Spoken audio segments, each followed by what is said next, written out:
নমস্কার বন্ধুরা, আজকের ক্লাসে আমরা আলোচনা করব ভারতের গুরুত্বপূর্ণ জাতীয় উদ্যান। এখনও পর্যন্ত মে 2026 এই অনুসারে ভারতে গুরুত্বপূর্ণ জাতীয় উদ্যানের সংখ্যা রয়েছে 107টি।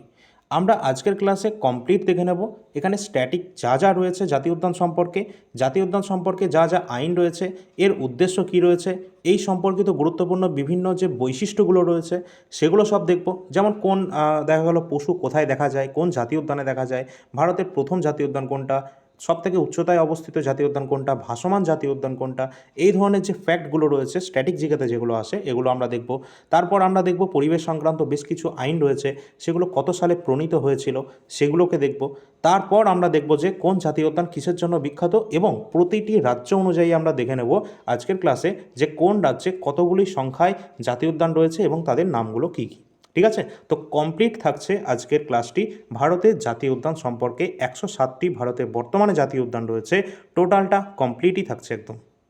তোমরা যদি এই ক্লাসটা একদম শেষ পর্যন্ত দেখো তাহলে তোমাদের যে রেলওয়ে রয়েছে, এসএসসি রয়েছে, আমাদের রাজ্যের সামনে অন্যান্য অনেক পরীক্ষায় কিন্তু রয়েছে, সামনে ডব্লিউবিপি রয়েছে, ডব্লিউবিপিএসসির এক্সাম রয়েছে, এছাড়া আমাদের ডব্লিউবিএসএসসির এক্সাম আছে সামনে। পঞ্চায়েতের বিপুল পরিমাণে ভ্যাকেন্সি কিন্তু এখনও পর্যন্ত আমরা অ্যানাউন্স হয়ে গেছে, যেটা 6,500 প্লাস তোমাদের জানিয়েছি। তো সমস্ত ভ্যাকেন্সি কিন্তু পরপর আসতে চলেছে।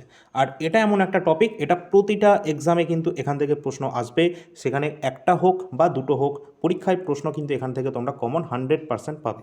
ঠিক আছে, চলো তাহলে আমরা এবার দেখে নিই ভারতের জাতীয় উদ্যান সম্পর্কে। অবশ্যই তোমরা সকলে all India rankers YouTube channel যারা দেখছো সাবস্ক্রাইব করে রাখবে, এবং যারা ফেসবুক পেজে দেখছো অবশ্যই পেজটিকে ফলো করে রাখবে, যাতে এই ধরনের নিত্য নতুন ভিডিও বা ক্লাসগুলি তোমরা পেয়ে যাও।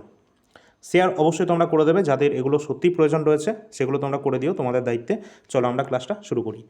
প্রথমে দেখব জাতীয় উদ্যান কী রয়েছে। জাতীয় উদ্যান হলো এমন একটি সংরক্ষিত এলাকা যা সরকার, রাজ্য এবং কেন্দ্র উভয় দ্বারা বন, বন্যপ্রাণী, উদ্ভিদ এবং প্রাণীর মতো যে প্রাকৃতিক সম্পদ রয়েছে তাদেরকে সংরক্ষণ এবং সুরক্ষার জন্য স্থাপন করা হয়েছে, সেটাই হলো আমাদের জাতীয় উদ্যান, ন্যাশনাল পার্ক। এর উদ্দেশ্য কী রয়েছে? এর উদ্দেশ্য হলো কোনো এলাকার প্রাকৃতিক পরিবেশ রক্ষা করা এবং জীববৈচিত্র্য সংরক্ষণ নিশ্চিত করা। বন্যপ্রাণী সংরক্ষণে জাতীয় উদ্যানগুলির ভূমিকা অত্যন্ত গুরুত্বপূর্ণ রয়েছে। বন্যপ্রাণী ও জীববৈচিত্র্যের উন্নতির উদ্দেশ্যে জাতীয় উদ্যানগুলোকে কঠোরভাবে সংরক্ষিত করা হয়েছে। এরপরে আমরা দেখব জাতীয় উদ্যান ঘোষণার ক্ষমতা, এটা কেন্দ্রীয় সরকার এবং রাজ্য সরকার উভয়ের হাতেই কিন্তু রয়েছে। অর্থাৎ জাতীয় উদ্যান সম্পর্কিত যে কোনো সমস্যা সমাধান কিন্তু বা মোকাবেলা করতে পারে কেন্দ্র এবং রাজ্য উভয়, রাজ্য সরকার। ঠিক আছে, উভয় কেন্দ্র এবং রাজ্য উভয়। এছাড়া এখান থেকে আরেকটা মোস্ট ইম্পর্টেন্ট, তোমরা এই লাইনগুলো দেখে রাখবে, কোনো লাইন কিন্তু এখানে এক্সট্রা নেওয়া হয়নি, পুরো পরীক্ষার জন্য ইম্পর্টেন্ট, পরীক্ষায় যা আসবে সেরকমই নেওয়া হয়েছে।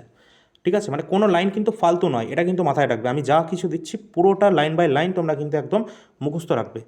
রাজ্য বিধানসভায় প্রস্তাব পাশ করা ছাড়া জাতীয় উদ্যানের সীমানায় কোনো পরিবর্তন কিন্তু করা যায় না, রাজ্য বিধানসভার প্রস্তাব পাশ করা ছাড়া। ঠিক আছে, এবার চলো আমরা দেখে নেব জাতীয় উদ্যান সম্পর্কিত গুরুত্বপূর্ণ তথ্য।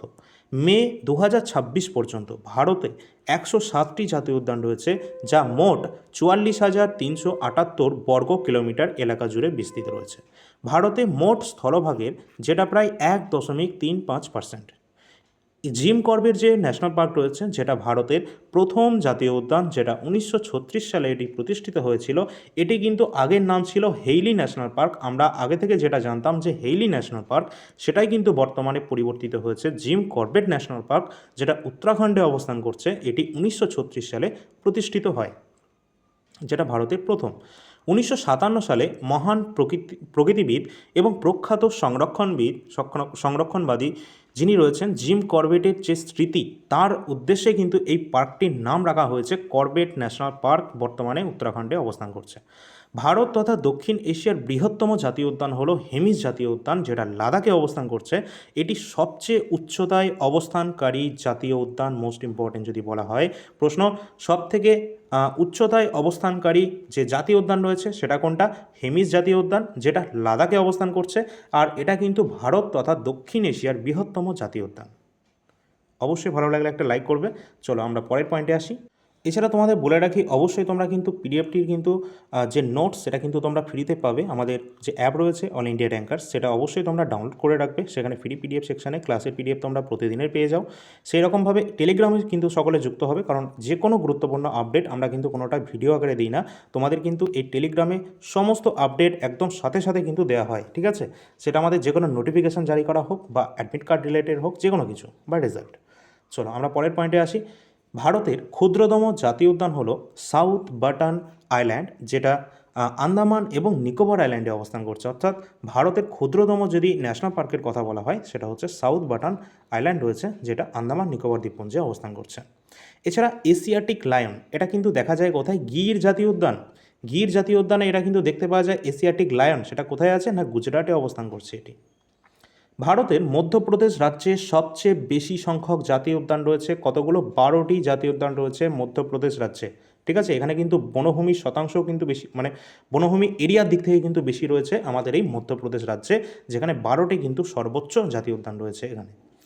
রয়্যাল বেঙ্গল টাইগার, যেটা আমরা জানি আমাদের সুন্দরবন জাতীয় উদ্যানে এটি পাওয়া যায়, এটা বিখ্যাত রয়েছে রয়্যাল বেঙ্গল টাইগার। ভারতের একমাত্র ভাসমান জাতীয় উদ্যান কোনটা? না কেইবুল লামজাও ন্যাশনাল পার্ক, যেটা ভারতের মণিপুর রাজ্যে অবস্থান করছে। এখানেই কিন্তু অবস্থান করছে ফ্লোটিং ন্যাশনাল পার্ক। পরবর্তী রয়েছে সাংগাই হরিণ। সাংগাই হরিণ বা নাচতে থাকা যে হরিণ রয়েছে, সেটা কিন্তু এই কেইবুল লামজাও ন্যাশনাল পার্কে আমরা দেখতে পাই, যেটা ভারতের মণিপুর রাজ্যে অবস্থান করছে। পরের পয়েন্ট, ভারতের প্রথম সামুদ্রিক জাতীয় উদ্যান গুজরাটের মেরিন জাতীয় উদ্যান, যেটা গুজরাটের কচ্ছের রণে অবস্থান করছে। কোনটা? সামুদ্রিক জাতীয় উদ্যান হচ্ছে গুজরাটের মেরিন জাতীয় উদ্যান, যেটা কচ্ছের রণে অবস্থান করছে গুজরাটে। নেক্সট আছে কাজিরাঙ্গা জাতীয় উদ্যান। ভারতের প্রথম গোল্ডেন টাইগার দেখা গেছে এখানে। কোথায়? কাজিরাঙ্গা জাতীয় উদ্যানে। এটি কিন্তু ভারতের প্রথম গোল্ডেন টাইগারের একটা জাতীয় উদ্যান বলতে পারো বা রিজার্ভ রয়েছে। পরবর্তী রয়েছে পেঞ্চ জাতীয় উদ্যান, যেটা ভারতের মধ্যপ্রদেশ রাজ্যে অবস্থান করছে। রুডিয়ার্ড কিপলিংয়ের যে জঙ্গল বুক যে বই রয়েছে, আমরা জানি দ্য জঙ্গল বুক, এটি রুডিয়ার্ড কিপলিংয়ের লেখা। সেখান থেকেই অনুপ্রাণিত বলে মনে করা হয় পেঞ্চ জাতীয় উদ্যান, যেটা মধ্যপ্রদেশে অবস্থান করছে। সবথেকে মোস্ট ইম্পর্ট্যান্ট আর একটা প্রশ্ন আসতে পারে, আমরা দেখেছি প্রায় সব রাজ্যে কিন্তু একটা থেকে শুরু করে অনেকগুলোই 12টা পর্যন্ত আমরা জাতীয় উদ্যান দেখছি, কিন্তু একমাত্র রাজ্য পাঞ্জাব, যেখানে কোনো জাতীয় উদ্যান নেই। অবশ্যই ইম্পর্ট্যান্ট, কোন রাজ্যে এখনও পর্যন্ত জাতীয় উদ্যান নেই? পাঞ্জাবে। নামিবিয়া থেকে 8টি যে চিতা আনা হয়েছিল, সেটা বিমানে করে ভারতের কোনো জাতীয় উদ্যানে এটা রাখা হয়েছে। কোথায়? কোনো জাতীয় উদ্যান মধ্যপ্রদেশে এটি রাখা হয়েছে। জিম করবেট জাতীয় উদ্যান দেশের প্রথম ব্যাঘ্র সংরক্ষণ কেন্দ্র এবং টাইগার রিজার্ভও বটে। তার সাথে মনে রাখবে যে কেরালার যে মুন্নারে অবস্থান করছে এরাভিকুলাম ন্যাশনাল পার্ক, যা নীলগিরি তহরের আবাসস্থল। মোস্ট ইম্পর্ট্যান্ট, এই প্রতিটি টপিক, প্রতিটি লাইন কিন্তু ইম্পর্ট্যান্ট রয়েছে আমাদের এক্সামের পয়েন্ট অফ ভিউ থেকে। অবশ্যই তোমরা একটা লাইনও কিন্তু, সিঙ্গেল লাইনও বাদ দেবে না কেউ। লাস্টের দুটো যেটা রয়েছে মোস্ট ইম্পর্ট্যান্ট রয়েছে, অবশ্যই দেখবে। পরের প্রশ্ন, অবশ্যই লাইক করে দিও তোমরা সকলে। ঠিক আছে, একদম কমপ্লিট থাকছে ক্লাসটি। যদি ভালো লাগে অবশ্যই তোমরা সাবস্ক্রাইব এবং ফলোটা করে রাখবে, তার সাথে সাথে লাইক অবশ্যই করবে। ভারতের জাতীয় উদ্যানগুলি কোন সংস্থা দ্বারা এটা ক্যাটাগরি দ্বারা ভুক্ত করা হয়েছে? এটা হচ্ছে international union for conservation of nature. এই যে IUCN, এই যে সংস্থা রয়েছে, যেটা প্রতিষ্ঠিত হয়েছিল 1948 সালে। কবে? 1948 সালে এটি প্রতিষ্ঠিত হয়েছে এবং এর হেডকোয়ার্টার অবস্থান করছে সুইজারল্যান্ডের গ্ল্যান্ড শহরে। ঠিক আছে, চলো এবার আমরা দেখব পরিবেশ সংক্রান্ত কিছু গুরুত্বপূর্ণ আইন। আমরা এবার দেখে নেব। ফার্স্ট এটা হচ্ছে ভারত তার বন্যপ্রাণী সংরক্ষণ আইন, ওয়াইল্ড লাইফ প্রোটেকশন অ্যাক্ট। 1972 সালে এটি তৈরি হয়েছে। 1972 সালের বন্যপ্রাণী সংরক্ষণ আইন, এটি গুরুত্বপূর্ণ মোড় হিসাবে প্রমাণিত হয়েছে, যার ফলে বন্যপ্রাণীদের সংখ্যায় উল্লেখযোগ্যভাবে বৃদ্ধি ঘটেছে। অবশ্যই আমাদের মনে রাখতে হবে এই সম্পর্কিত বিভিন্ন গুরুত্বপূর্ণ যে আইনগুলো রয়েছে, পরীক্ষায় ডাইরেক্ট চলে আসবে আমাদের। কোন কোন জিনিসগুলো আমি একটু তোমাদের বলে দিচ্ছি। 1972 সালের বন্যপ্রাণী সংরক্ষণ আইন, এটা মাথায় রাখবে। তার সাথে সাথে 1973 সালে কিন্তু প্রজেক্ট টাইগার চালু হয়েছে। আর এই প্রজেক্ট টাইগার, যেটা ভারতের উত্তরাখণ্ডের বিখ্যাত জিম করবেট জাতীয় উদ্যান থেকে শুরু করা হয়েছে। কোথায়? উত্তরাখণ্ডে জিম করবেট জাতীয় উদ্যান থেকে প্রথম শুরু হচ্ছে প্রজেক্ট টাইগার 1973 সালে। ঠিক আছে, এরপরে আর কিছু গুরুত্বপূর্ণ আইন রয়েছে, যেমন বন সংরক্ষণ আইন 1980, ফরেস্ট রিজার্ভ কনজারভেশন অ্যাক্ট 1980। পরিবেশ সুরক্ষা আইন কত সালের? 1986 সালের পরিবেশ সুরক্ষা আইন রয়েছে, এনভায়রনমেন্ট প্রোটেকশন অ্যাক্ট 1986। এছাড়া জীববৈচিত্র্য আইন রয়েছে, বায়োলজিক্যাল ডাইভার্সিটি অ্যাক্ট 2002, এবং জাতীয় গ্রিন ট্রাইব্যুনাল রয়েছে 2010-এর ন্যাশনাল গ্রিন ট্রাইব্যুনাল অ্যাক্ট 2010। অবশ্যই প্রতিটা কিন্তু এক্সামের জন্য ইম্পর্ট্যান্ট রয়েছে। আমরা দেখেছি রেলে কিন্তু প্রচুর পরিমাণে এই ধরনেরগুলো জিজ্ঞাসা করা হয়। প্রতিটা এক্সামে কিন্তু তোমরা কমন পেয়ে যাবে। সামনে ডব্লিউবিসিএস এক্সাম রয়েছে না, দেখবে আজকের টপিক থেকেই তোমরা 1 থেকে 2 নম্বর এখান থেকে কমন পাচ্ছ। পরের টপিকে আমরা দেখব এবার কোন জাতীয় উদ্যান কেন বিখ্যাত রয়েছে। যেমন আমরা যদি দেখি দাচিগান জাতীয় উদ্যান, যেটা অবস্থান করছে ভারতের জম্মু অ্যান্ড কাশ্মীরে, এখানে কিন্তু আমরা হাঙ্গুল বা কাশ্মীরি যে হরিণ রয়েছে সেটার জন্য কিন্তু এটা বিখ্যাত রয়েছে, সংরক্ষণ করা হয়ে থাকে কাশ্মীরি হরিণ দাচিগাম জাতীয় উদ্যানে। পরবর্তী রয়েছে হেমিস জাতীয় উদ্যান, যেটা হচ্ছে আমাদের ভারতের উচ্চতম জাতীয় উদ্যান রয়েছে, যেটা তুষার চিতা বা স্নো লেপার্ড এর জন্য বিশ্বজুড়ে বিখ্যাত রয়েছে এবং এখানে কিন্তু তুষার চিতার বৈশ্বিক রাজধানী বলা হয় এটাকে মেনলি। পরবর্তী রয়েছে বালফাক্রম জাতীয় উদ্যান, যেটা ভারতের মেঘালয় রাজ্যে অবস্থান করছে। এখানে ক্রান্তীয় উদ্ভিদ রয়েছে, যেমন হাতি রয়েছে, এছাড়া হাতি রয়েছে, হরিণ রয়েছে এবং অন্যান্য পশুর যে প্রজাতির একটা আদর্শ আবাসস্থল সেটাই অবস্থান করছে এখানে। এছাড়া রয়েছে কেইবুল লামজাও জাতীয় উদ্যান, যেটা ভারতের একমাত্র ভাসমান জাতীয় উদ্যান, ভারতের মণিপুর রাজ্যের বিষ্ণুপুর জেলায় অবস্থান করছে এটি। এবার আমরা দেখে নেব ভারতের গুরুত্বপূর্ণ সমস্ত রাজ্য অনুযায়ী গুরুত্বপূর্ণ জাতীয় উদ্যানগুলি, যেগুলো আমাদের এক্সামের জন্য মোস্ট ইম্পর্ট্যান্ট রয়েছে। পরবর্তী প্রশ্নে যাওয়ার আগে তোমাদের বলে রাখি, অবশ্যই আমাদের অল ইন্ডিয়া র্যাঙ্কার্স মোবাইল অ্যাপটি সকলে ডাউনলোড করে রাখবে। সেখানে নিচের দিকে ফ্রি পিডিএফ সেকশন একটা দেখতে পাবে, সেখানে ক্লিক করলে তোমরা ক্লাসের প্রতিদিনের পিডিএফ কিন্তু এখানে পেয়ে যাবে। এছাড়া এগুলোর সাথে সাথে উপরের দিকে দেখতে পাচ্ছ পেইড পিডিএফ অপশান। এটা যখন তোমরা যাবে, এখানে কিছু গুরুত্বপূর্ণ তোমাদের জন্য ইম্পর্টেন্ট পিডিএফ রয়েছে, যেগুলো current affairs, previous year paper, এছাড়া আমাদের বিভিন্ন জিকে জিএসের জন্য স্টাডি মেটেরিয়ালস রয়েছে সাবজেক্ট ওয়াইজ।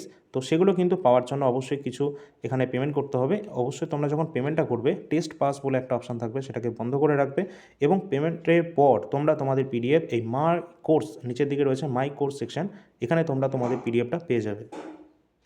আজকে যেমন তোমরা দেখলে স্ট্যাটিক জিকে থেকে কমপ্লিট ক্লাসটা দেখছো তোমরা, এরকম কিন্তু প্রতিটি আমাদের টপিক বিভিন্ন গুরুত্বপূর্ণ স্ট্যাটিক জিকের মধ্যে যেগুলো পড়ছে, যেমন নদী তীরবর্তী শহর, গুরুত্বপূর্ণ হ্রদ, অভয়ারণ্য, আবিষ্কারক, গুরুত্বপূর্ণ মন্দির এবং বিমানবন্দরগুলো রয়েছে, বিভিন্ন রাজ্যের রাজধানী, বাঁধ, সদর দপ্তর আন্তর্জাতিক এবং তাদের প্রতিষ্ঠার সাল, উপনাম, এই ধরনের যা যা রয়েছে আর কি আমাদের স্ট্যাটিক জিকের মধ্যে যা যা পড়ে যায় সব কিছু তোমাদের কিন্তু এই যে পিডিএফটি রয়েছে স্ট্যাটিক জিকে, যেখানে 126টি পেজ রয়েছে এবং 120 তোমাদের কিন্তু টপিকের সংখ্যা রয়েছে, এই টোটালটাই কিন্তু এখানে দেওয়া রয়েছে।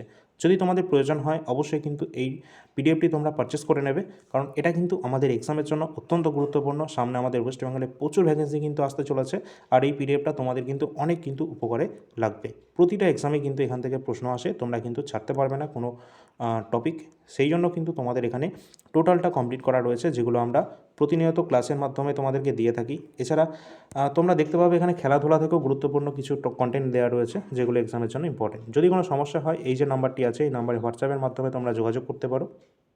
এছাড়াও সাবজেক্ট ওয়াইজ যে পিডিএফ রয়েছে তার মধ্যে রয়েছে আমাদের কমপ্লিট ভারতের ইতিহাস, যেখানে প্রাচীন ভারত থেকে শুরু হচ্ছে, প্রাচীন ভারত, মধ্য ভারত এবং আধুনিক ভারত কিন্তু টোটালটাই কমপ্লিট করা রয়েছে এই 80টা পেজের মধ্যে। মনে হবে যে 80টা পেজের মধ্যে, তাই হ্যাঁ, এই 80টা পেজের মধ্যে গুরুত্বপূর্ণ যা যা পরীক্ষায় আসে, একদম মেন টপিক যেগুলো লাইন থেকে আমাদের এক্সামে আসে, সেই প্রতিটা লাইন কিন্তু এখানে দেওয়া হয়েছে, যার জন্য কিন্তু এটা একদম কম সংখ্যায় কিন্তু তোমাদের কিন্তু 80টা পেজের মধ্যে এটা কমপ্লিট করে দেওয়া হয়েছে, যাতে বারবার এটাকে তোমরা রিভিশন করতে পারো। তা এটা কিন্তু তোমরা রিভিশন করতে মোটামুটি আমার মনে হয় 1 সপ্তাহের মধ্যেই তোমরা টোটালটাই কমপ্লিট করে ফেলতে পারবে এই 80টা পেজ। সবার জন্য এটা ইম্পর্ট্যান্ট রয়েছে, সামনে আমাদের অনেক এক্সাম রয়েছে আমাদের রাজ্যের, এবং শেষের দিকে আমরা কিন্তু কিছু ওয়ান লাইনার প্রশ্ন উত্তর রেখেছি, এগুলো প্রতিটা এক্সামের জন্য ইম্পর্ট্যান্ট। যেমন আমাদের রাজ্যের কিছুদিন আগে যে এসএলএসটি এক্সাম হয়েছে, সেখানে অনেক প্রশ্ন এসেছে। WB SSC group C group ডিতে সমস্ত প্রশ্নই কিন্তু এখান থেকে চলে এসেছে। এসএলএসটির 95% প্রশ্ন উত্তর তোমরা এখান থেকে দেখতে পাবে। এছাড়া রেলওয়ে যে এক্সাম চলছে সেখানেও গুরুত্বপূর্ণ আমাদের কিন্তু এই পিডিএফ থেকে প্রশ্ন উত্তর চলে এসেছে, এসএসসি জিডিতেও কিন্তু এসেছে। এই ইতিহাসের মতোই কিন্তু তোমরা আমাদের যে পলিটি পিডিএফটা রয়েছে সেটাও কিন্তু সেম রয়েছে, টোটালটাই কমপ্লিট করা রয়েছে ওই 80 থেকে 85টা পেজের মধ্যে, আর এখান থেকে প্রশ্ন কিন্তু কমন আসবেই।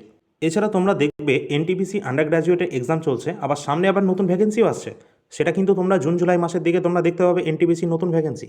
তোমরা প্রতিবার যখন প্রশ্ন উত্তরগুলো দেখবে প্রিভিয়াস ইয়ার পেপারের, যেটা আমরা এখানে তোমাদেরকে টোটালটাই কমপ্লিট করে দিয়েছি, যেটা তোমরা এখানে স্ক্রিনে দেখছো না, এগুলো সব কিন্তু প্রিভিয়াস ইয়ার প্রশ্নপত্র এনটিপিসিতে আসা। এখানকার থেকে যা যা প্রশ্ন আমরা প্রিভিয়াস ইয়ারে দেখেছি সেম প্রশ্ন অ্যাজ ইট ইজ কোশ্চেনের উত্তর, শুধু প্রশ্নটা একটু উল্টো করে সাজিয়ে দিয়েছে যাতে তোমাদের কনফিউশন করা হয়, ঠিক আছে। তো এখানে যা যা প্রশ্ন উত্তর আছে সেম 90% তোমরা কিন্তু বলতে পারো যে একদম হুবহু কিন্তু আগের বছর থেকে ছিল। শুধু একটা বছর পড়লে কিন্তু হবে না, 2020-21 থেকে শুরু করে লাস্ট 2026 লেটেস্ট যে এক্সাম হয়েছে এনটিপিসি গ্র্যাজুয়েট লেভেল, সেই পর্যন্ত আমরা সমস্ত প্রিভিয়াস ইয়ার প্রশ্নপত্র জিকে সেকশনগুলোকে সাবজেক্ট ওয়াইজ তোমাদেরকে কিন্তু দিয়ে রেখেছি। এগুলো কিন্তু অবশ্যই তোমরা কিন্তু দেখতে পারো, কারণ এগুলো 2020-21 থেকে শুরু করে লাস্ট গ্র্যাজুয়েট লেভেল কিন্তু 2026 হয়েছে, সেটা কিন্তু আমরা দিয়ে দিয়েছি। আমাদের অ্যাপের মধ্যে তোমরা সব পেয়ে যাবে, ডেমো পিডিএফ, টোটাল ডিটেলস একদম, ঠিক আছে। এছাড়া আমরা কিন্তু রেলওয়ে গ্রুপ ডির একদম সম্প্রতি জিকে জিএস এবং কারেন্ট অ্যাফেয়ার্স, এছাড়া সায়েন্স রয়েছে, ঠিক আছে। টোটালটা কিন্তু দুটো আলাদা আলাদা পিডিএফের মধ্যে কমপ্লিট করা রয়েছে। এছাড়া মান্থলি কারেন্ট অ্যাফেয়ার্স 2025-26 আমাদের অ্যাপে অ্যাভেলেবেল আছে। অন্যান্য যে আমাদের যে পিডিএফগুলো রয়েছে সেগুলো কিন্তু সমস্ত কিছু তোমরা এই ডাউনলোড করে নেবে অ্যাপটি, এখানেই তোমরা পেয়ে যাবে। এবার আমরা দেখে নেব বিভিন্ন গুরুত্বপূর্ণ জাতীয় উদ্যান প্রতিটি রাজ্য অনুসারে। ফার্স্টে দেখব আন্দামান নিকোবর দ্বীপপুঞ্জ। আন্দামান নিকোবর দ্বীপপুঞ্জে যে সমস্ত জাতীয় উদ্যান রয়েছে, যেমন ক্যাম্পবেল বে জাতীয় উদ্যান বা ন্যাশনাল পার্ক রয়েছে, এর পাশে কিন্তু ইংরেজি টার্মটা দিয়ে রেখেছি, কারণ বাংলায় অনেক সমস্যা হতে পারে, তার জন্য ইংরেজিটা দিয়ে রেখেছি, কোনো সমস্যা যাতে না হয়। নেক্সট গালাথিয়া জাতীয় উদ্যান রয়েছে, যেটা কিন্তু আন্দামান নিকোবর দ্বীপপুঞ্জে। Mahatma Gandhi marine national park, Mount Harriet national park, ঝাঁসি রানী মেরিন ন্যাশনাল পার্ক রয়েছে। এছাড়া স্যাডেল পিক জাতীয় উদ্যান, এগুলো সব কিন্তু আমাদের আন্দামান নিকোবর আইল্যান্ডে রয়েছে। তার সাথে রয়েছে যে সমস্ত বাটান বাটান তোমরা দেখতে পাবে, north button, middle button, south button, এই সমস্ত কিছু আইল্যান্ড যেগুলো আমরা দেখব ভারতের আন্দামান নিকোবর আইল্যান্ডে। পরবর্তী দেখব আমরা অন্ধ্রপ্রদেশ রাজ্যের গুরুত্বপূর্ণ জাতীয় উদ্যান। পপিকোন্ডা জাতীয় উদ্যান রয়েছে অন্ধ্রপ্রদেশে, রাজীব গান্ধী জাতীয় উদ্যান রয়েছে অন্ধ্রপ্রদেশ, এবং শ্রী ভেঙ্কটেশ্বর জাতীয় উদ্যান ন্যাশনাল পার্ক, এটিও অন্ধ্রপ্রদেশ রাজ্যে অবস্থান করছে। পরবর্তী রয়েছে অরুণাচল প্রদেশ। অরুণাচল প্রদেশে দুটি কিন্তু ন্যাশনাল পার্ক রয়েছে, একটি মৌলিক ন্যাশনাল পার্ক, অন্যটি রয়েছে নামদাফা ন্যাশনাল পার্ক, দুটোই অরুণাচল প্রদেশে। এরপর আমরা দেখব আসামে, কারণ আসামে গুরুত্বপূর্ণ অনেকগুলোই জাতীয় উদ্যান রয়েছে, যেমন ডিব্রু সাইখোয়া জাতীয় উদ্যান আসামে অবস্থান করছে, দিহিং পাটকাই ন্যাশনাল পার্ক রয়েছে আসামে, রাইমোনা ন্যাশনাল পার্ক আসামে, কাজিরাঙ্গা জাতীয় উদ্যান রয়েছে কোথায়, আসামে, মানস জাতীয় উদ্যান রয়েছে আসামে, এবং নামেরি ন্যাশনাল পার্ক, এটিও কিন্তু আসামে অবস্থান করছে। তার সাথে রয়েছে ওরাং ন্যাশনাল পার্ক এবং সিকনা ঝৌলাও ন্যাশনাল পার্ক, এগুলো কিন্তু সব অবস্থান করছে ভারতের আসাম রাজ্যে। এরপর আমরা দেখব বিহারে। বিহারে শুধুমাত্র কিন্তু একটি মাত্র ন্যাশনাল পার্ক রয়েছে, সেটা বাল্মীকি জাতীয় উদ্যান, বিহার। নেক্সট রয়েছে ছত্তিশগড়। ছত্তিশগড়ে টোটাল 3টে জাতীয় উদ্যান আমরা দেখতে পাচ্ছি। গুরু ঘাসিদাস জাতীয় উদ্যান রয়েছে ছত্তিশগড়ে, ইন্দ্রাবতী জাতীয় উদ্যান রয়েছে ছত্তিশগড়ে, এবং কাঙ্গের ঘাটি জাতীয় উদ্যান ন্যাশনাল পার্ক, এটিও রয়েছে ছত্তিশগড়ে। এর পরবর্তী আমরা দেখব গোয়া রাজ্যে। গোয়া রাজ্যে একটি রয়েছে মোল্লেম জাতীয় উদ্যান, মোল্লেম ন্যাশনাল পার্ক রয়েছে গোয়াতে। পরবর্তী রয়েছে গুজরাট। গুজরাটে 4টি ন্যাশনাল পার্ক আমরা দেখতে পাচ্ছি। ব্ল্যাকবাক জাতীয় উদ্যান, গির জাতীয় উদ্যান রয়েছে গুজরাটে। ভারতের যে গুরুত্বপূর্ণ জাতীয় উদ্যানগুলো অবশ্যই কিন্তু দেখবে, যেগুলো গুজরাট থেকে সম্পর্কিত সেগুলো তোমরা দেখতে পাচ্ছ, শেষ পর্যন্ত কিন্তু অবশ্যই দেখবে, কারণ প্রতিটা প্রশ্ন কিন্তু এক্সামের দিক থেকে ইম্পর্ট্যান্ট রয়েছে। কোনটা এক্সামে দেবে কেউ বলতে পারবে না, এটা আমি কেন কেউই বলতে পারবে না, ঠিক আছে। তো শেষ পর্যন্ত পুরোটা দিক, মানে আমাদের 107টি জাতীয় উদ্যান রয়েছে, 107টাই দেখতে হবে, এবং এই সম্পর্কিত ফার্স্টের দিকে যে থিওরিটা দেওয়া হয়েছে সেই থিওরিটা কিন্তু সব থেকে বেশি ইম্পর্ট্যান্ট রয়েছে, ওটা যেন কেউ বাদ দেবে না। পরবর্তী রয়েছে সামুদ্রিক জাতীয় উদ্যান, যেটা কচ্ছে উপসাগরে অবস্থান করছে, এবং ভান্সদা জাতীয় উদ্যান রয়েছে, যেটা অবস্থান করছে গুজরাটে। পরবর্তী রয়েছে হরিয়ানা। হরিয়ানায় আমরা দুটি দেখতে পাবো, একটা হচ্ছে কালেশ্বর জাতীয় উদ্যান রয়েছে এবং সুলতানপুর জাতীয় উদ্যান রয়েছে, দুটোই অবস্থান করছে হরিয়ানা রাজ্যে। হিমাচল প্রদেশ। হিমাচল প্রদেশে মোট আমরা দেখতে পাচ্ছি 5টি জাতীয় উদ্যান। গ্রেট হিমালয়ান জাতীয় উদ্যান রয়েছে হিমাচল প্রদেশে, ইন্দারকিলা জাতীয় উদ্যান রয়েছে হিমাচল প্রদেশে, ক্ষীর গঙ্গা জাতীয় উদ্যান, পিন ভ্যালি জাতীয় উদ্যান এবং সিম্বলবাড়া জাতীয় উদ্যান রয়েছে হিমাচল প্রদেশ রাজ্যে। পরবর্তী রয়েছে জম্মু অ্যান্ড কাশ্মীর। জম্মু অ্যান্ড কাশ্মীরে অবস্থান করছে 4টি। দাচিগাম জাতীয় উদ্যান রয়েছে, কিস্টওয়াড় জাতীয় উদ্যান রয়েছে, কাজিনাগ রয়েছে, এবং সিটি ফরেস্ট বা সালিম আলী ন্যাশনাল পার্ক, এটিও অবস্থান করছে ভারতের জম্মু অ্যান্ড কাশ্মীরে। পরবর্তী আমরা দেখব ভারতের ঝাড়খণ্ড রাজ্যে আমরা একটি মাত্র দেখতে পাচ্ছি জাতীয় উদ্যান, বেটলা জাতীয় উদ্যান, যেটা অবস্থান করছে ঝাড়খণ্ডে। পরবর্তী রয়েছে কর্ণাটক। কর্ণাটকে আমরা দেখতে পাবো 5টি জাতীয় উদ্যান, যার মধ্যে রয়েছে আনসি জাতীয় উদ্যান রয়েছে, বন্দিপুর জাতীয় উদ্যান আছে, বান্নারঘাট্টা জাতীয় উদ্যান এবং কুদ্রেমুখ জাতীয় উদ্যান। এর সাথে আরেকটি রয়েছে যেটা হচ্ছে নাগারহোল জাতীয় উদ্যান, যেটা আমরা রাজীব গান্ধী ন্যাশনাল পার্ক হিসেবেও চিনি। তো এই টোটাল 5টি রয়েছে আমাদের কোন রাজ্যে? কর্ণাটকে। নেক্সট রয়েছে কেরালা। কেরালা কিন্তু এটা কেরালা হবে না, এটা কেরালাম, ঠিক আছে? কেরালার নাম পরিবর্তন হয়েছে কেরালাম। তো এখানে কিন্তু আমাদের টোটাল আমরা দেখতে পাচ্ছি 6টি এখানে রয়েছে। আনামুদি শোলা জাতীয় উদ্যান রয়েছে, ইরাভিকুলাম জাতীয় উদ্যান, মথিকেট্টান শোলা জাতীয় উদ্যান। তোমরা এই 3টে থেকে একটু নজর দেবে যে শোলা শোলা বলে কিন্তু আমরা এখানে দেখতে পাচ্ছি, তাই না? তো এই যে দেখো আনামুদি শোলা রয়েছে, মথিকেত্তন শোলা রয়েছে, পাম্পাদুম শোলা রয়েছে। তো এগুলো কিন্তু কেরালা রাজ্যে আমরা দেখতে পাচ্ছি, মানে কেরালামে। এছাড়া রয়েছে কি না পাম্পাদুম শোলা, তার সাথে পেরিয়ার জাতীয় উদ্যান রয়েছে এবং সাইলেন্ট ভ্যালি ন্যাশনাল পার্ক। এই টোটালটাই কিন্তু অবস্থান করছে ভারতের কেরালাম রাজ্যে, এবং লাস্টের দুটো কিন্তু মোস্ট ইম্পর্ট্যান্ট আছে।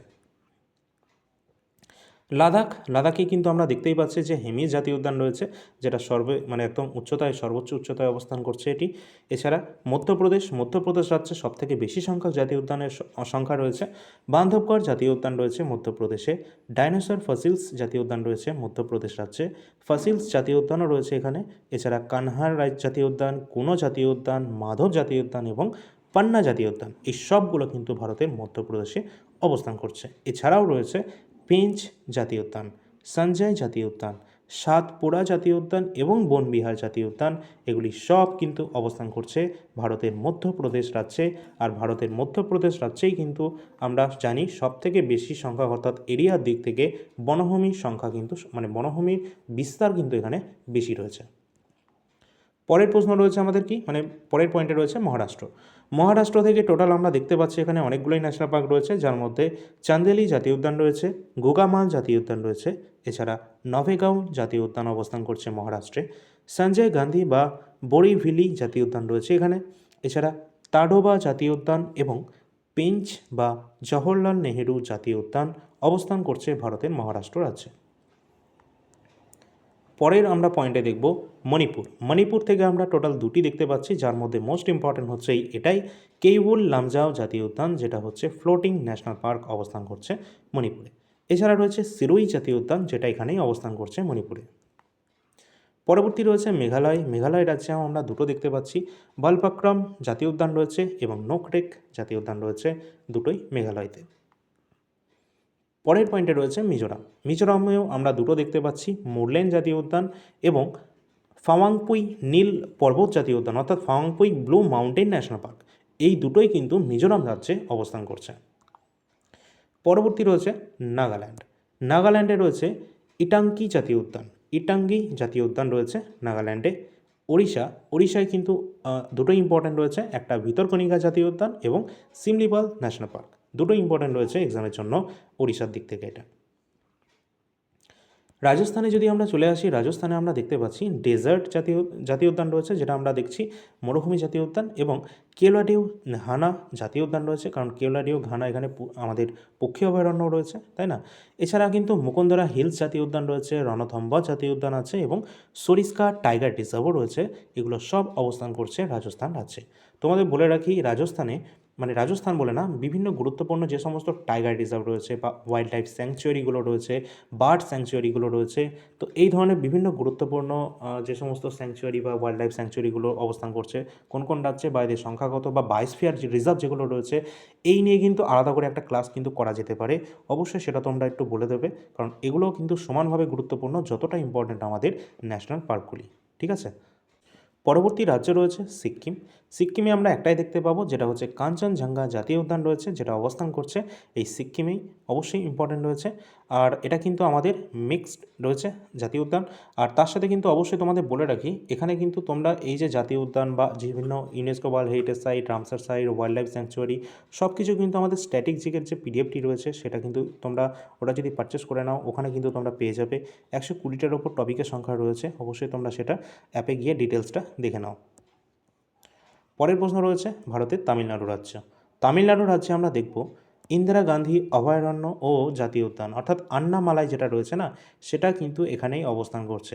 এছাড়া গুইন্ডি জাতীয় উদ্যান রয়েছে, মান্নার উপসাগর সামুদ্রিক জাতীয় উদ্যান রয়েছে এখানে। এছাড়া রয়েছে মৃদুমালা জাতীয় উদ্যান এবং মুকুরথি জাতীয় উদ্যান, এই সবগুলোই অবস্থান করছে ভারতের তামিলনাড়ু রাজ্যে। পরবর্তী রয়েছে তেলেঙ্গানা। তেলেঙ্গানায় অবস্থান করছে মহাবীর হরিণা বনস্থলী জাতীয় উদ্যান, কাশু ব্রহ্মানন্দ রেড্ডি জাতীয় উদ্যান এবং মৃগভানি জাতীয় উদ্যান। এগুলি সব তেলেঙ্গানায় অবস্থান করছে। পরবর্তী রয়েছে ত্রিপুরা। ত্রিপুরায় অবস্থান করছে বাইসন বা রাজবাড়ি জাতীয় উদ্যান এবং ক্লাউডেড লেপার্ড জাতীয় উদ্যান। এই দুটোই ভারতের ত্রিপুরাতে অবস্থান করছে। পরবর্তী রয়েছে উত্তরপ্রদেশ। উত্তরপ্রদেশে রয়েছে একটি মাত্র জাতীয় উদ্যান। হ্যাঁ, এত বড় রাজ্য হওয়া সত্ত্বেও উত্তরপ্রদেশে একটি মাত্র জাতীয় উদ্যান রয়েছে, দুধওয়া জাতীয় উদ্যান। এই জন্য ইম্পর্টেন্ট রয়েছে এটা। পরবর্তী আমরা দেখব উত্তরাখণ্ডে। উত্তরাখণ্ডে রয়েছে গঙ্গোত্রী জাতীয় উদ্যান, গোবিন্দ পশু বিহার। এটা কিন্তু অন্য রাজ্য মনে হতে পারে, কিন্তু অবশ্যই মাথায় রাখবে এটা উত্তরাখণ্ড রাজ্যে অবস্থান করছে। গোবিন্দ পশু বিহার, এটা কিন্তু বিহার নয়, উত্তরাখণ্ডেই অবস্থান করছে। জিম করবেট জাতীয় উদ্যান, এটা অবস্থান করছে উত্তরাখণ্ডে। আমরা জানি এটা 1936 সালে এটা প্রথম জাতীয় উদ্যান রয়েছে জিম করবেট ন্যাশনাল পার্ক, যেখান থেকেই কিন্তু প্রজেক্ট টাইগারের সূচনা হয়েছিল 1973-এ। পরবর্তী রয়েছে নন্দাদেবী জাতীয় উদ্যান, রাজাজি জাতীয় উদ্যান, রাজাজি জাতীয় উদ্যান রয়েছে। এছাড়া ভ্যালি অফ ফ্লাওয়ার্স বা পুষ্পের উপত্যকা, ফুলের উদ্যান, এখানেই অবস্থান করছে এই উত্তরাখণ্ডে। ঠিক আছে, খুবই সুন্দর জায়গা। পরের প্রশ্ন আছে, অর্থাৎ পরের পয়েন্টে রয়েছে আমাদের পশ্চিমবঙ্গ। আমাদের পশ্চিমবঙ্গটা ইম্পর্টেন্ট রয়েছে, অবশ্যই দেখবে। পশ্চিমবঙ্গ থেকে টোটাল কতগুলো রয়েছে? 6টি আমরা দেখতে পাচ্ছি, যার মধ্যে রয়েছে বক্সা টাইগার রিজার্ভ, যেটা জাতীয় উদ্যান অবস্থান করছে পশ্চিমবঙ্গে। গরুমারা জাতীয় উদ্যান রয়েছে এখানে, জলদাপাড়া জাতীয় উদ্যান এখানেই অবস্থান করছে। এছাড়া নেওড়া ভ্যালি অবস্থান করছে এখানে, এবং সিঙ্গালীলা জাতীয় উদ্যান অবস্থান করছে আমাদের পশ্চিমবঙ্গে। সবথেকে বেশি ইম্পর্টেন্ট সুন্দরবন জাতীয় উদ্যান, যেটা আমাদের পশ্চিমবঙ্গ রাজ্যেই অবস্থান করছে। তো মোস্ট ইম্পর্টেন্ট আমরা দেখে নিলাম বিভিন্ন রাজ্য অনুযায়ী যতগুলো আমাদের জাতীয় উদ্যান রয়েছে। টোটাল 107টি জাতীয় উদ্যানের সংখ্যা রয়েছে মে 2026 পর্যন্ত, আপ টু ডেট একদম। ঠিক আছে, তো এর পরবর্তী যদি কোনো কিছু এক্সট্রা তোমাদের বেড়ে যায়, সেগুলো কিন্তু তোমরা টেলিগ্রামে যুক্ত হয়ে যাবে। অবশ্যই টেলিগ্রামে তোমাদেরকে সেটা জানিয়ে দেওয়া হবে। ঠিক আছে, তো কেমন লাগলো ক্লাসটি? অবশ্যই তোমরা সকলে লাইক এতক্ষণে হয়তো করেই দিয়েছো, এবং শেয়ার করে দেবে। অবশ্যই তোমাদেরকে বারবার বলবো, কারণ এগুলো যাদের প্রয়োজন তাদের কাছে পৌঁছানোটা জরুরি। কারণ আমি ক্লাসটাই বানাচ্ছি তাদের জন্য, যাদের এগুলো সত্যি প্রয়োজন রয়েছে এবং তারা দেখা গেলো টাকার বিনিময়ে সেগুলো কিনতে পারছে না। ঠিক আছে, তো তাদের জন্যই কিন্তু আমরা এই ধরনের এফোর্টগুলো দিচ্ছি। তো অবশ্যই সকলে কিন্তু টেলিগ্রামে যুক্ত হবে, এবং ফ্রি পিডিএফ কিন্তু আমাদের অ্যাপেই পেয়ে যাবে। অল ইন্ডিয়া র্যাঙ্কার্স মোবাইল অ্যাপটি ডাউনলোড করে রাখবে। এছাড়া যদি তোমাদের অন্য কোনো টপিক প্রয়োজন হয়ে থাকে, তাহলে অবশ্যই কমেন্ট সেকশানে কমেন্টটা করে রাখবে, এবং আমাদের ইউটিউব চ্যানেলটা সাবস্ক্রাইব করে রাখবে। ফেসবুক পেজটা অবশ্যই সকলে ফলো করে রাখবে, কারণ এখানেই তোমরা ক্লাসগুলো পাবে, তাও আবার ফ্রিতে। ঠিক আছে, তো অবশ্যই সেগুলো একটু সাপোর্ট দেখিও তোমরা। আর অবশ্যই ডাউনলোড করে রাখবে এই অ্যাপটি, যেটা তোমরা উপরে দেখতে পাচ্ছ। সকলের জন্য বলে রাখি, ডব্লিউবি আমাদের ওয়েস্ট বেঙ্গলের যে পঞ্চায়েত রিক্রুটমেন্টের জন্য 6500 ইতিমধ্যে এই নিয়ে কিন্তু চর্চা চলছে। অলরেডি কিন্তু যিনি মন্ত্রী রয়েছেন তিনি কিন্তু এটি সম্পর্কে আলোচনা করেছিলেন সোশ্যাল মিডিয়াতে, তো সেটা আমরা দেখেইছি। তো সুতরাং এটা কিন্তু 6500 প্লাস কিন্তু একটা ভ্যাকেন্সি সত্যিই আসছে আমাদের ওয়েস্ট বেঙ্গলে। প্রথম ভ্যাকেন্সি হয়তো এটাই আসতে চলেছে। যাই হোক, এটার জন্য কিন্তু আমরা দেখে নেব প্রিভিয়াস ইয়ার সমস্ত প্রশ্নপত্র, কী ধরনের প্রিভিয়াস ইয়ারের প্রশ্ন এসেছিল, কোন দিকে আমাদের বেশি ফোকাস করা হয়েছিল, কোন টপিকের ওপর বেশি ফোকাস করতে হবে, এবং কোন জিনিসটা ছাড়তে হবে। বিশেষ ব্যাপারই হচ্ছে আমাদের এই ওয়েস্ট বেঙ্গলের বিভিন্ন এক্সামগুলো যেগুলো সামনে হতে যাচ্ছে, সেখানে কিন্তু যে টোটাল যে সিলেবাস বা অ্যানালাইসিসগুলো খুব ভালো করে করতে হবে, তবেই কিন্তু এখানে সিলেকশন ডেটটা আমরা 100% কিন্তু পৌঁছাতে পারবো। ঠিক আছে, তো আগামীকাল থেকে আমরা দেখছি ওয়েস্ট বেঙ্গলের যে পঞ্চায়েত রিক্রুটমেন্টের আগের বছর এক্সামটা হয়েছিল। যদিও তোমাদের যদি কোনো রকম নোটিফিকেশানে চেঞ্জ করা হয়ে থাকে, সেটিও কিন্তু তোমরা নোটিফিকেশান যখন জারি করা হবে তখনই কিন্তু তোমরা এই চ্যানেলের মাধ্যমে জানতে পারবে। খুব শীঘ্রই যখনই নোটিফিকেশান জারি করা হবে তোমাদেরকে জানানো হবে। ঠিক আছে, এছাড়া কিন্তু তোমরা এখানে দেখতে পাচ্ছ গুরুত্বপূর্ণ বিভিন্ন পিডিএফ তোমাদের ওয়েস্ট বেঙ্গলের যে পঞ্চায়েতের জন্য বা অন্যান্য আমাদের ওয়েস্ট বেঙ্গলের যে কোনো এক্সামের জন্য। সেটা হচ্ছে এই তিনটেই কিন্তু মোস্ট ইম্পর্টেন্ট রয়েছে। ভারতের ইতিহাস, ভারতের সংবিধান এবং স্ট্যাটিক জিকে, এগুলো এখনই নিয়ে তোমরা পড়তে শুরু করে দাও। এবং জিওগ্রাফিটাও তোমরা খুব শীঘ্রই সম্ভবত পেয়ে যাবে এটা। এবং কারেন্ট অ্যাফেয়ার যদি তোমাদের প্রয়োজন হয়, তাহলে কিন্তু 2026-এরটাই করবে। 2025-এ এখন যাওয়ার কোনো প্রয়োজন নেই। 2026-এর মান্থলি তোমরা কিন্তু পেয়ে যাবে অ্যাপের মধ্যে। আর যদি তোমরা রেল বা এসএসসির জন্য প্রস্তুতি নিয়ে থাকো, তাহলে 2025-এরটা তোমাদের জন্য ইম্পর্টেন্ট আছে। তো কেমন লাগলো ক্লাসটি অবশ্যই সেটা জানাবে। পরবর্তী কোনো টপিক যদি মাথায় আসে, অবশ্যই এখনই তোমরা কমেন্ট সেকশানে সেটা জানিয়ে দিও। পরবর্তী টপিক সেই টপিকের উপর ডাকা হবে। থ্যাংক ইউ, ধন্যবাদ।